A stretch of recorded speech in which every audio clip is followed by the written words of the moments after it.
Olá, se preparem porque hoje a gente vai mergulhar de cabeça no pensamento do Mário Vargas Llosa e a sua obra, A Civilização do Espetáculo. Isso aí. A gente vai destrinchar como ele enxerga a cultura do nosso tempo, como essa busca desenfreada por entretenimento fácil e o impacto disso, né, em vários aspectos da vida, seja na arte, na literatura, na política. A gente vai entender como ele vê essa mudança de foco, né? Uhum. De uma cultura que era mais voltada para o conhecimento, para a intelectualidade, para uma cultura que prioriza o espetáculo, a superficialidade. E ele usa vários exemplos, né, para ilustrar esses pontos, e a gente vai navegar por esses argumentos, por essas observações, Sim.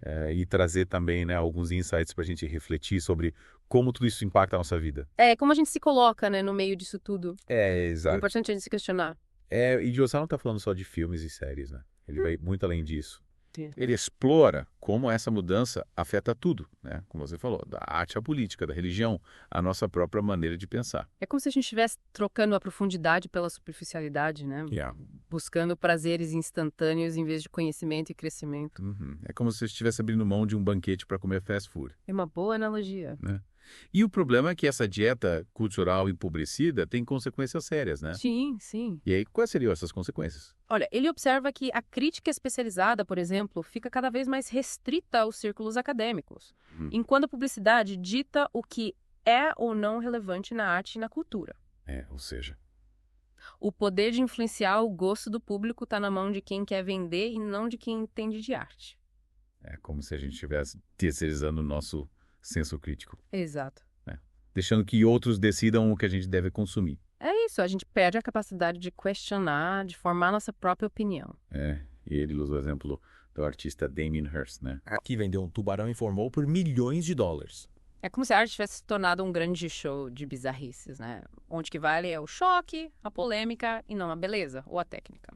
E a questão da massificação cultural também é central na análise de Llosa, né? Sim, sim. Ele argumenta que a democratização da cultura, apesar de ter seus méritos, né, também levou a uma diluição do conceito de alta cultura. O acesso à arte se torna mais fácil, mas a experiência se torna superficial. É como se a gente visitasse o Louvre só para tirar uma selfie com a Mona Lisa e postar nas redes sociais, né? A gente se preocupa mais em mostrar que estive lá do que em realmente absorver a experiência. E a literatura.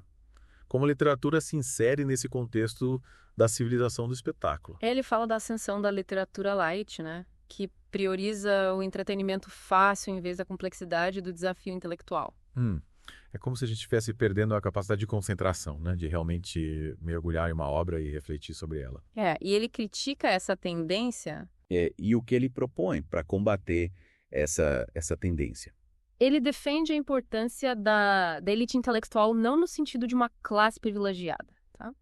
Mas sim de um grupo de pessoas que se dedica a pensar criticamente sobre o mundo, a produzir conhecimento, a orientar a sociedade. Seria como um farol no meio da tempestade, né? Exatamente. Guiando a gente em meio a essa enxurrada de informações superficiais.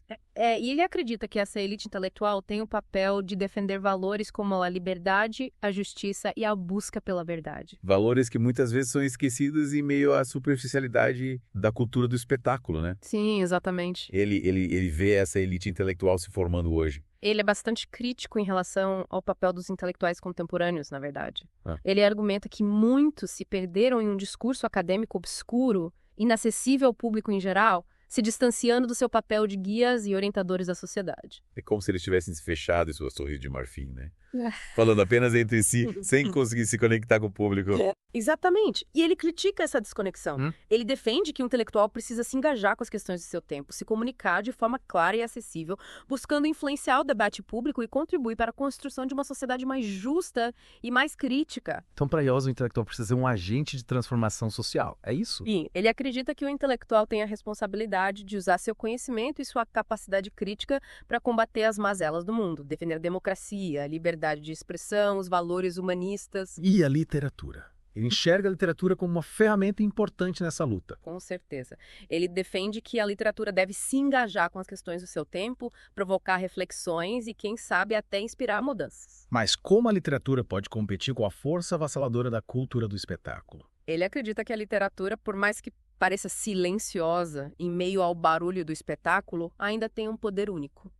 O poder de nos transportar para outros mundos, de nos fazer questionar nossas crenças, de nos conectar com a nossa própria humanidade. É como se a literatura fosse um antídoto para a superficialidade, né? Um espaço onde a gente pode encontrar profundidade, beleza e significado. Exatamente. E ele nos convida a redescobrir esse poder da literatura, a buscar obras que nos desafiem, que nos façam pensar, que nos ajudem a compreender o mundo e a nós mesmos. E ele acredita que a literatura pode nos ajudar a resistir à sedução do espetáculo. Sim, ele acredita que a literatura pode nos fortalecer, nos tornar mais críticos, mais conscientes, mais capazes de discernir o que é verdadeiro do que é falso, o que é superficial do que é profundo. Então, para Ijós, a literatura é uma ferramenta de resistência, de emancipação, de construção de um futuro melhor. Sem dúvida. E ele nos convida a usar essa ferramenta, a ler, a refletir, a compartilhar nossas descobertas com os outros, a construir pontes entre a literatura e a vida. E Iosa, sendo um escritor tão renomado, como ele lida com essa contradição de criticar a cultura do espetáculo enquanto participa dela?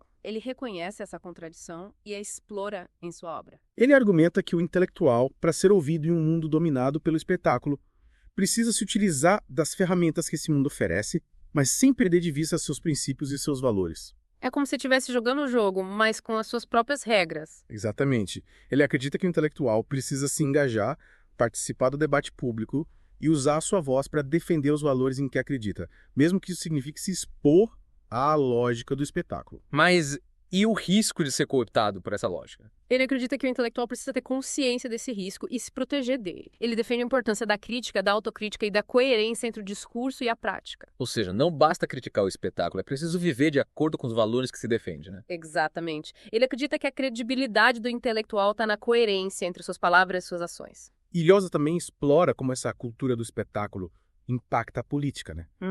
A gente já viu como ela afeta a arte e a literatura, mas como ela se manifesta na esfera pública. Ele argumenta que a democracia está sendo corroída pela apatia, pelo desinteresse pela política e pela ascensão de líderes populistas que se aproveitam da cultura do espetáculo para manipular a opinião pública. É como se a gente estivesse trocando a substância pela aparência, a profundidade pela superficialidade, a reflexão pela distração, não só na arte, mas também na política. Exatamente. Ele observa que em um mundo dominado pelo entretenimento e pela busca por prazeres imediatos, a política se torna algo chato, complicado e irrelevante para muitas pessoas.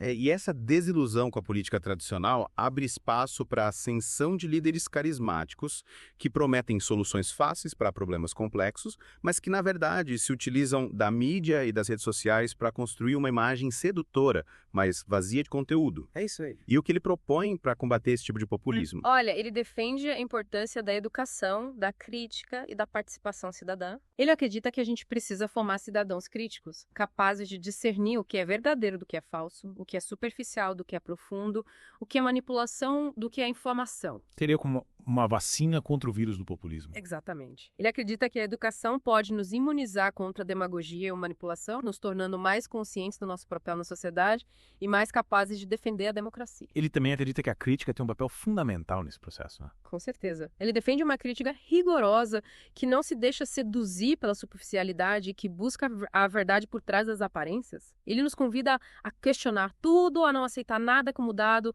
a buscar diferentes fontes de informação e a formar a nossa própria opinião. E a participação cidadã. Como a gente pode participar ativamente da vida política em um mundo dominado pelo espetáculo? Ele nos convida a sermos mais do que meros espectadores passivos. Ele nos incentiva a nos informar, a participar de debates, a votar de forma consciente, a defender os valores em que acreditamos, a lutar por um mundo melhor. É como se ele estivesse nos chamando para sair da arquibancada e entrar em campo, né? Exatamente. Ele acredita que a democracia só pode sobreviver se os cidadãos se engajarem ativamente na defesa de seus valores e na luta contra as forças que ameaçam. Mas como fazer isso em um mundo onde a atenção das pessoas está cada vez mais fragmentada, capturada por telas, algoritmos e notificações? Ele reconhece que esse é um desafio enorme, mas acredita que ainda é possível resistir à sedução do espetáculo. Ele defende a importância de buscarmos espaços de reflexão, de cultivarmos o hábito da leitura, de nos conectarmos com a natureza, de dedicarmos tempo para pensar e para conversar com outras pessoas. É como se ele estivesse nos convidando a fazer um detox digital, né?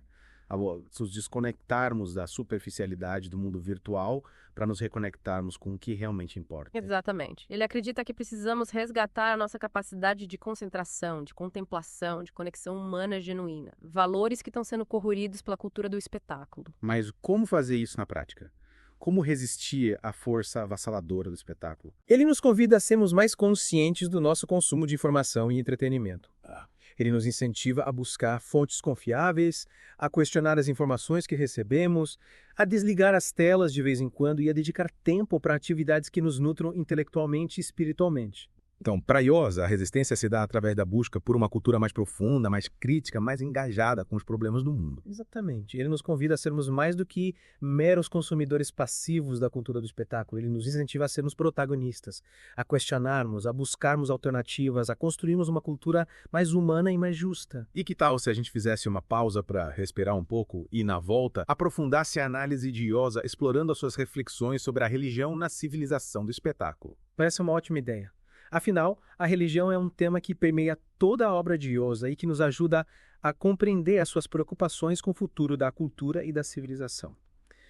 Voltando à nossa conversa, vamos mergulhar agora nas reflexões do Iosa sobre a religião na civilização do espetáculo. Ele analisa a crise da fé e o surgimento de novas formas de religiosidade nesse contexto. É como se a gente estivesse buscando respostas para as grandes questões da vida em lugares errados, né? Em experiências superficiais que não nos proporcionam um sentido real de propósito e transcendência. É verdade. A gente já tinha comentado, né, sobre como o consumo de drogas, a busca por gurus, podem ser vistos como tentativas de preencher um vazio espiritual, né? Mas será que a religião tradicional está realmente em crise? O Iosa argumenta que a secularização, né, embora tenha sido fundamental para a emancipação do indivíduo e a consolidação da democracia, acabou por enfraquecer as grandes narrativas religiosas tradicionais. As pessoas não se contentam mais com respostas prontas, né? Elas buscam experiências mais pessoais, mais individualizadas. E nesse vácuo surgem novas formas de religiosidade, né? Muitas vezes superficiais e até perigosas, como você falou, né? As seitas, os cultos fundamentalistas. É como se a gente estivesse trocando uma religião estruturada por uma religiosidade fast food, que promete soluções rápidas e milagrosas, mas que no fundo não oferece nenhum alimento espiritual verdadeiro. Exatamente.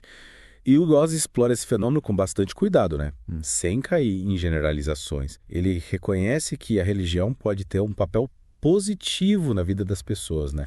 Oferecendo conforto espiritual, sentido de comunidade, orientação moral, mas ele também alerta para os perigos do fanatismo e da intolerância, né? Que podem levar à violência e à opressão. E como encontrar um equilíbrio entre a liberdade individual e o respeito à religião. Ele defende a importância do Estado laico, né? Que garante a liberdade religiosa para todos os cidadãos, né? Sim. Sem privilégios ou discriminações. Ele acredita que a democracia só pode florescer em um ambiente de tolerância e respeito à diversidade, inclusive religiosa. Mas como lidar com os conflitos que inevitavelmente surgem quando diferentes crenças e valores se chocam? Ele nos convida a dialogar, né? A buscar pontos de convergência, a construir pontes em vez de muros. Ele acredita que o respeito mútuo é a base para uma convivência pacífica entre pessoas de diferentes crenças.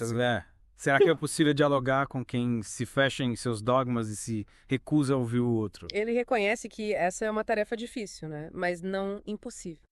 Ele acredita que a educação e o contato com diferentes culturas podem ajudar a romper preconceitos, né? E a promover a tolerância. E a literatura? Qual o papel da literatura nesse processo? Ele acredita que a literatura pode ser um poderoso instrumento de diálogo interreligioso, né? Através da leitura, a gente pode conhecer outras culturas, outras crenças, né? Outras formas de ver o mundo. Sim. A literatura nos convida a sair da nossa bolha, a questionar nossos preconceitos e a desenvolver a empatia. Você acredita que a literatura pode realmente mudar o mundo? O Iosa acredita que sim. Ele defende que a literatura pode nos inspirar, nos sensibilizar, nos fazer pensar criticamente sobre a realidade, né? A literatura pode nos mostrar a beleza da diversidade humana e nos motivar a construir um mundo mais justo, mais fraterno. Bacana. E como ele vê o futuro da religião na civilização do espetáculo? Ele acredita que a religião, assim como outras esferas da vida, né, está sendo impactada pela lógica do espetáculo. Ele observa que muitas igrejas e líderes religiosos se utilizam das ferramentas da mídia, né, do marketing, para atrair fiéis, transformando a fé em um produto a ser consumido. Então a religião também está se tornando um espetáculo. Em alguns casos, sim. Ele critica essa tendência de transformar a fé em algo superficial, espetacularizado, que se preocupa mais com a aparência do que com a essência. Ele acredita que a verdadeira religiosidade reside na busca sincera por sentido, na conexão com o transcendente, no amor ao próximo. E como encontrar essa verdadeira religiosidade em um mundo tão barulhento e superficial? Ele nos convida a buscar a interioridade, o silêncio, a contemplação, né? Ele nos incentiva a ler textos sagrados, a meditar, a orar, a nos conectar com a natureza, a praticar a caridade. É como se ele estivesse nos convidando a fazer um retiro espiritual em meio à agitação do mundo moderno. Exatamente. Ele acredita que a gente precisa resgatar a dimensão espiritual da vida, né? Que está sendo sufocada pela superficialidade do espetáculo. Ele nos convida a buscar o sentido da vida para além do consumo e do entretenimento. Falando em consumo e entretenimento, como Yoza vê a relação entre a cultura do espetáculo e a crise da democracia representativa. Ele argumenta que a democracia está sendo corroída pela apatia, pelo desinteresse pela política, né? E pela ascensão de líderes populistas que se aproveitam da cultura do espetáculo para manipular a opinião pública. É como se a gente estivesse vivendo em um grande reality show político, né? Onde o que importa é o entretenimento, a polêmica, o escândalo, e não a busca por soluções dos problemas reais da sociedade. Exatamente. Ele observa que em um mundo dominado pelo espetáculo, a política se torna um show de vaidades, um jogo de aparências, onde a verdade e a ética são sacrificadas em nome da audiência e da popularidade. Ele vê alguma saída para essa crise. Ele acredita que a saída está na educação, na conscientização, na participação cidadã. Ele nos convida a sermos mais críticos, mais exigentes, mais engajados na defesa da democracia. Mas como fazer isso em um mundo onde a atenção das pessoas está tão fragmentada, tão capturada pelo espetáculo? Ele reconhece que essa é uma tarefa difícil, né? Mas não impossível. Ele acredita que a educação pode nos ajudar a desenvolver o senso crítico, né? Sim. A discernir o que é verdadeiro, do que é falso, o que é importante, do que é superficial. E como a gente pode contribuir para essa educação? Ele nos convida a sermos exemplos, né? A estimular o debate, a questionar, a buscar a verdade, defender os valores democráticos. Ele acredita que cada um de nós tem um papel a desempenhar na construção de uma sociedade mais justa, mais consciente. E a literatura? Qual o papel da literatura nesse processo? Ele acredita que a literatura pode ser um poderoso instrumento de crítica social, de denúncia da injustiça, de defesa da liberdade, né? Ele nos convida a ler obras que nos façam pensar, que nos mostrem diferentes perspectivas, que nos inspirem a lutar por um mundo melhor. E como ele vê o futuro da democracia na civilização do espetáculo? O Yoza não é otimista, mas também não é pessimista, né? Ele reconhece os desafios que a democracia enfrenta, mas acredita que ainda é possível resistir à erosão dos valores democráticos, né? Ele deposita sua esperança na educação, na consciência crítica dos cidadãos, na força da cultura. Então, para te usar, a luta pela democracia é uma luta pela cultura, pela educação, pela consciência crítica. Exatamente. Ele acredita que a democracia só pode sobreviver se a gente cultivar esses valores, se a gente resistir à tentação da superficialidade, da apatia, se a gente se engajar ativamente na construção de um futuro mais justo, mais livre. E que tal a gente dar mais uma pausa para digerir tudo isso que a gente já conversou e, na volta, explorar as reflexões de Yoza sobre o futuro da cultura na civilização do espetáculo? Excelente ideia. Afinal, as suas reflexões nos levam a questionar para onde estamos caminhando, né? Quais os desafios que a gente precisa enfrentar para construir um futuro mais promissor. E estamos de volta para a última parte do nosso mergulho na civilização do espetáculo do Mário Vargas Llosa. Já passamos pela crítica dele à cultura contemporânea, o papel da religião e a crise da democracia, tudo isso nesse contexto, né? Agora, vamos dar uma olhada no que ele pensa sobre o futuro da cultura, porque apesar de todas as críticas, ele não se entrega a um pessimismo total, né? Dá para sentir isso na obra. Ele não joga a toalha, né? Ele reconhece os perigos da nossa época, mas também vê alguns caminhos, né, pra gente resistir, para transformar as coisas. Aí eu lembro como ele fala da importância do intelectual engajado, né? Aquele que não se contenta em só observar, mas que usa a voz, a escrita para defender valores e ideias. Sim, exatamente. Para ele, essa postura, ela se torna ainda mais urgente na civilização do espetáculo, né? Porque é um ambiente onde a superficialidade e o imediatismo tendem a sufocar o debate, a busca por sentido, né? Aí fica a pergunta, como que o intelectual ele pode se fazer ouvir num mundo dominado pela lógica do espetáculo, né? Daquela visibilidade a qualquer custo. É como se ele tivesse que usar as armas do inimigo para combater o inimigo, né? A internet, as redes sociais, a própria mídia, tudo isso pode ser usado para espalhar ideias, mas ao mesmo tempo a gente corre o risco de ser engolido por essa lógica, né? Totalmente. O Lanuse, ele reconhece esse dilema. Ele fala que o intelectual não pode se isolar numa torre de marfim, ignorando as ferramentas de comunicação, né? Ele precisa se conectar com o público, ele precisa aprender a se comunicar de forma clara, precisa evitar o jargão acadêmico e buscar um diálogo real com a sociedade, né? Então, além de todo o conhecimento, né, da capacidade crítica, a comunicação se torna uma habilidade fundamental para o intelectual engajado. A gente precisa ser capaz de traduzir as ideias complexas numa linguagem mais acessível, né, que desperte o interesse das pessoas, né, e que mostre a importância do pensamento crítico, né, para a vida, para o dia a dia. Sem dúvida. E aí que a literatura tem um papel crucial, né? O Rosa sempre defendeu a importância da literatura como ferramenta de transformação social, né? Algo que amplia horizontes, questiona dogmas e desperta a consciência crítica. A literatura é muito mais do que entretenimento, né? Conhecimento é reflexão, é um motor de mudança. E na civilização do espetáculo, com essa enxurrada de informações superficiais, a literatura se torna ainda mais importante, né? Como um antídoto contra a banalização, o esvaziamento de sentido. E aí eu penso, né, como a gente escolhe os livros que a gente lê. Será que a gente está buscando profundidade ou só distração? Essa é a pergunta, né? O Iosa, ele nos convida a ser leitores, vorazes, curiosos, críticos. A gente tem que buscar na literatura não só a distração, né, mas também a provocação, o questionamento e, quem sabe, até um chamado para ação, né?